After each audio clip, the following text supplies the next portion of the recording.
میں نے تیرا منہ دیکھ لیا ہے، اب موت کی پرواہ نہیں۔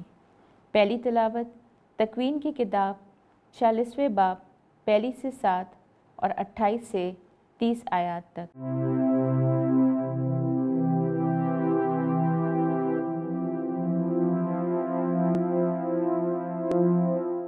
اس وقت کنعان سے اسرائیل نے ان سب کے ساتھ جو اس کے تھے سفر کیا اور بحر شابہ پہ آ کر اپنے باپ اسحاق کے خدا کے لیے قربانیاں گزرانی۔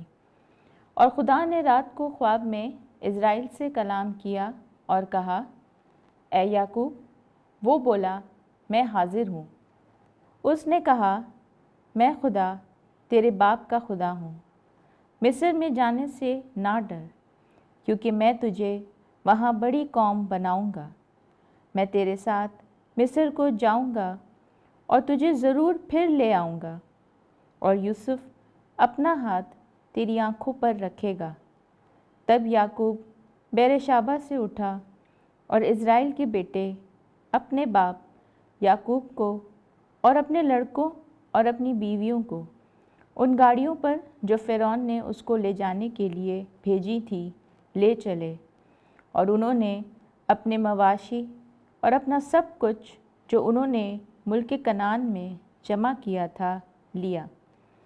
اور یعقوب اپنی سب اولاد کے ساتھ مصر میں آیا، اس کے بیٹے اور اس کے بیٹوں کے بیٹے اور بیٹیاں اور اس کے بیٹوں کی بیٹیاں اور اس کی سب نسل اس کے ساتھ مصر میں آئی۔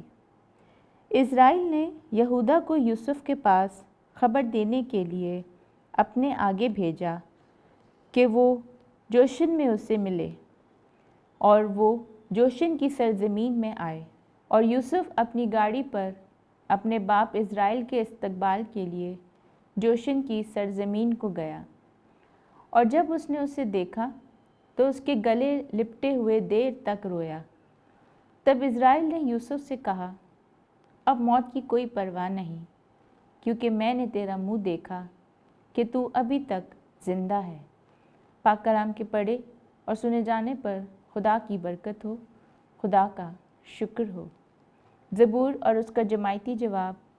صادقوں کی نجات خداوند کی طرف سے ہے۔ اگر تو خداوند پر بھروسہ رکھے اور نیکی کرے تو تو ملک میں آباد اور باامن رہے گا۔ اگر تو خداوند میں مسرور رہے تو وہ تیرے دل کی مرادیں پوری کرے گا۔ جماعتی جواب۔ صادقوں کی نجات خداوند کی طرف سے ہے۔ خداوند کامل دلوں کے ایام کو دیکھتا رہتا ہے، اور ان کی میراث ابد تک باقی رہے گی۔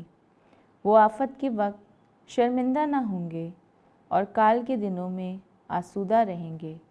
جماعتی جواب۔ صادقوں کی نجات خداوند کی طرف سے ہے۔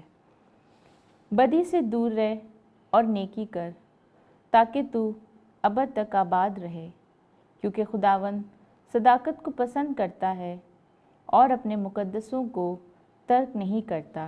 جماعتی جواب۔ صادقوں کی نجات خداوند کی طرف سے ہے۔ صادقوں کی نجات خداوند کی طرف سے ہے۔ وہ تنگی کے وقت ان کی جائے پناہ ہے۔ خداوند ان کی مدد کرتا اور ان کو چھڑاتا ہے۔ وہ ان کو بچاتا ہے، اس لیے کہ وہ اس کی پناہ لیتے ہیں۔ جماعتی جواب۔ صادقوں کی نجات خداوند کی طرف سے ہے۔